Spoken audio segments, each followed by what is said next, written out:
오늘 우리가 읽어가는 말씀이 시편 138편인데요. 다윗이 기록한 시로 이렇게 알려져 있습니다. 다윗이 그가 왕으로 즉위하고 난 다음에 참 많은 전쟁을 치르게 되죠. 그 많은 전쟁 가운데서 한 번도 패전하지를 않았습니다. 그는 많은 시간들 동안 고된 훈련과 연단을 통해서 하나님을 섬기는 일에 아주 잘 훈련받은 사람, 잘 그런 부분들을 감당한 사람이었습니다. 그래서 그가 전쟁에 나갈 때에도 항상 그 전쟁에서 하나님의 뜻을 묻고 또 하나님께서 함께 해 주시기를 기대하는 마음으로 늘 하나님의 편에서 있어서 어떤 전쟁을 치를 때마다 항상 그는 그 전쟁에서 승리의 계가를 부를 수 있었습니다. 하나님께서 자신에게 베풀어 주신 그 모든 은혜, 그리고 자신이 다스리는 그 나라에 베풀어 주신 그 은혜를 그가 기억하면서 하나님 앞에 감사하고 또 찬송하고 또 하나님께 예배를 올리겠다라고 하는 그런 내용을 우리에게 전달해 주고 있습니다. 가장 크고 높으신 하나님께 감사와 찬양을 드리면서 그 하나님의 구원의 역사와 자기 백성들을 향한 하나님의 변함없는 그 사랑, 이것이 계속되기를 간절하게 소망하고 있음을 오늘 시편을 통해서 우리에게 잘 보여줍니다. 1절 말씀으로 가서 보면은 이렇게 말합니다. 내가 주께 감사하겠습니다. 내가 주께 찬송하겠습니다. 2절에 보면 주의 성전을 향하여 예배하겠습니다 라고 말합니다. 감사를 드리고 찬송을 드리고 예배하겠다 이렇게 표현했고요. 이런 일에 있어서 그가 어떠한 중심으로 그렇게 하겠다고 말하냐면 전심으로 그렇게 하겠다. 자기의 모든 것을 쏟아 부어서 자기의 중심을 그곳에 향하여서 내가 주께 감사합니다. 내가 주님을 찬송합니다. 내가 주님을 예배합니다. 경배합니다. 이렇게 표현해 주고 있습니다. 그렇게 하는 이유가 있습니다. 그 이유에 대해서 뭐라고 표현하냐면 2절 중간 부분에 보면은 이렇게 말하죠. 주의 인자하심과 성실하심으로 말미암아 주의 이름에 감사합니다. 이렇게 표현했습니다. 인자와 성실, 하나님이 자기 백성들을 향해서 변함없이 베풀어 주시는 은혜의 내용입니다. 이 인자와 성실이라고 하는 말을 하나의 말로 묶으면 어떤 말이냐면 성실한 인자하심, 참된 인자하심 이렇게도 이해되는 표현입니다. 이걸 따로따로 인자와 성실 이렇게 말할 수도 있고 문법적인 방법으로 하나님께서 자기 백성들을 향하신 그 인자가 변함이 없다, 참되다, 신실하다라는 것을 전달해 주고 있는 표현입니다. 내가 주께 감사하고 찬송하며 예배를 하는데 전심을 다해서 그렇게 하는 이유는 주님의 인자하심과 성실하심 때문입니다. 이렇게 그가 그 이유를 고백하고 있습니다. 그럼 그의 인자와 성실이 어떻게 자신에게 나타났느냐? 구체적인 증거로 지시하고 있는 것이 이어지는 말씀 3절에 보면은 이렇게 말합니다. 내가 간구하는 날에 주께서 응답하셨다. 내 영혼에 힘을 주어서 나를 강하게 하셨다. 이렇게 그 구체적인 하나님의 인자와 성실을 이렇게 표현하고 있습니다. 간구하는 날, 공경과 어려움 가운데서 하나님 앞에 도움을 구했을 때 그 하나님은 항상 응답해 주셨던 것, 또 자신이 이런저런 일로 인해서 그의 힘이 빠지고 그의 영혼이 곤비한 상태에 있을 때 하나님께서 자신에게 힘을 주어서 그를 다시 강하게 북돋아 주셨던 그 일, 이것을 그 찬양과 감사와 경배의 이유로 그가 하나님 앞에 이야기하고 있는 것입니다. 2절 하반절에 보면은 이렇게 또 표현했어요. 하나님께서 하신 그 말씀이 그대로 이루어지고 있다라는 사실을 우리에게 또 알려주고 있어요. 2절 끝부분에 보면은 이렇게 말합니다. 이는 주께서 주의 말씀을 주의 모든 이름보다 높게 하셨습니다.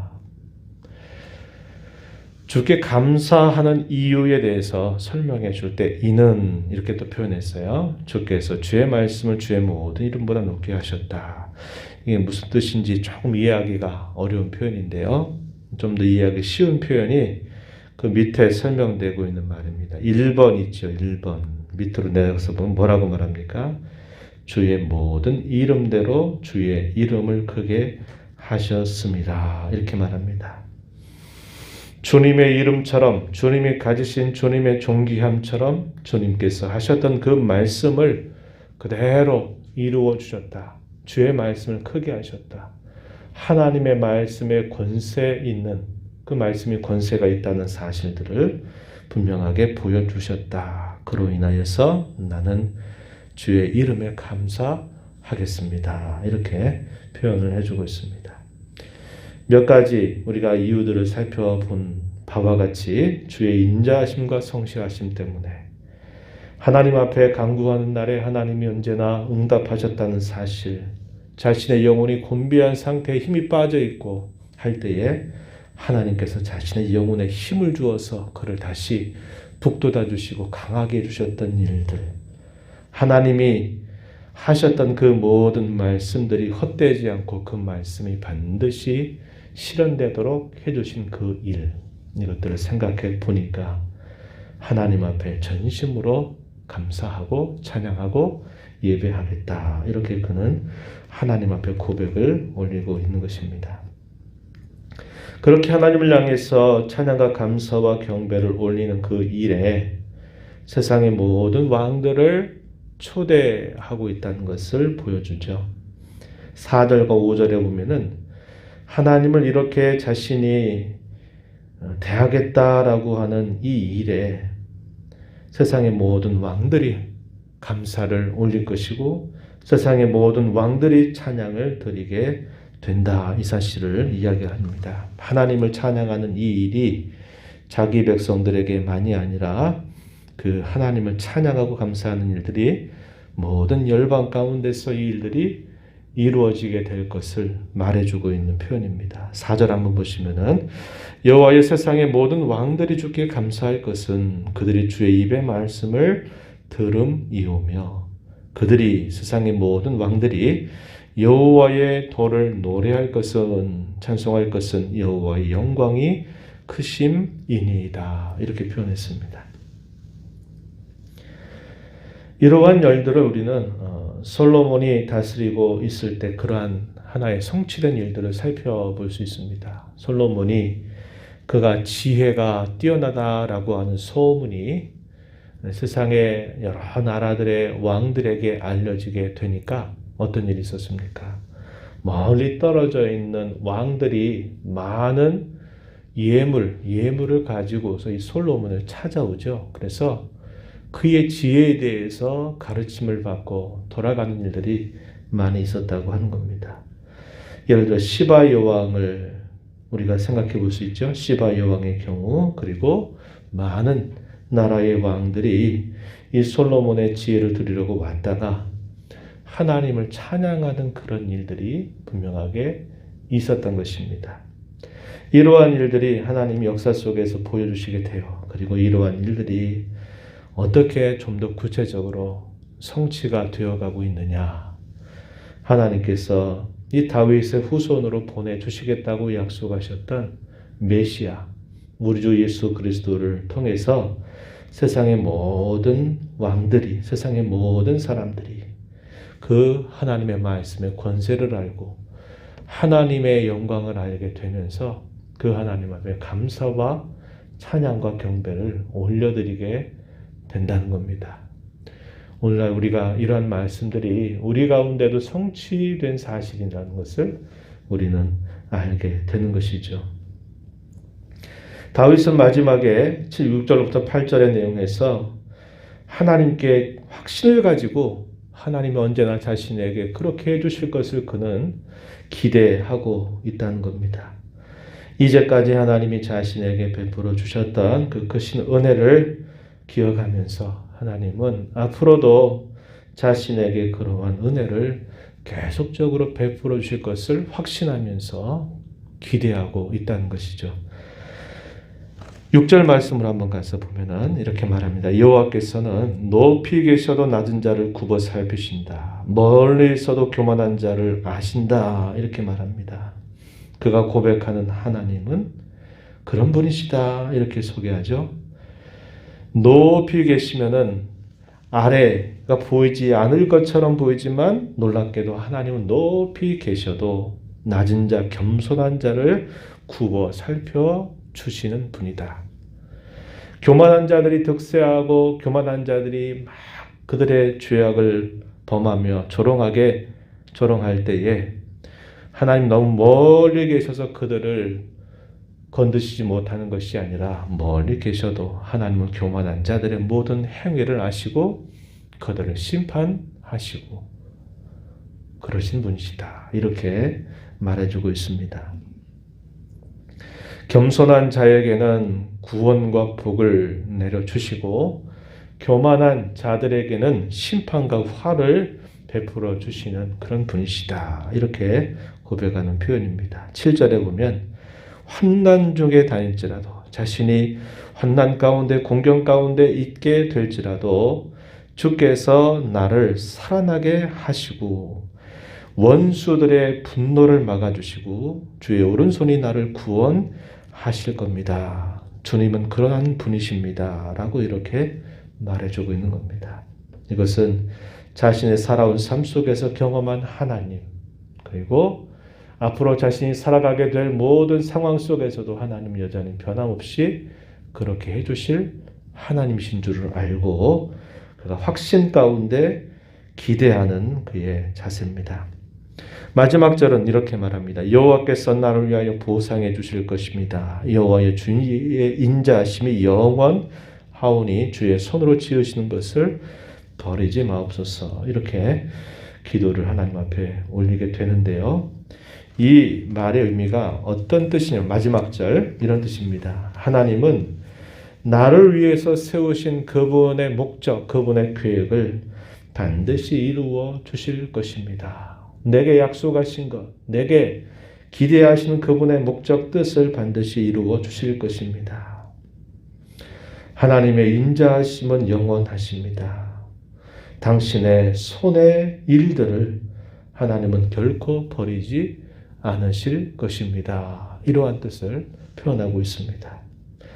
하나님께서 다윗 자신에게 그리고 자기 백성들에게 계획하시고 약속하시고 의도하신 그 모든 일들 하나님은 이루어 주신 분이십니다. 이것을 확신 가운데서 기대하는 그런 내용을 우리에게 전달해 줍니다.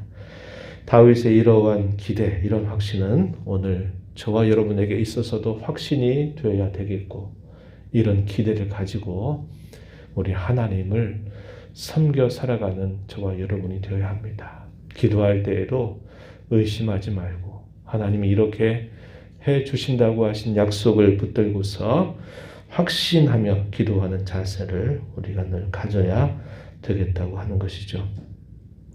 우리는 하나님을 찬양하고 하나님께 감사하고 예배하는 것을 우리의 가장 큰 보람과 기쁨으로 여기며 살아야 될 하나님의 사람들입니다.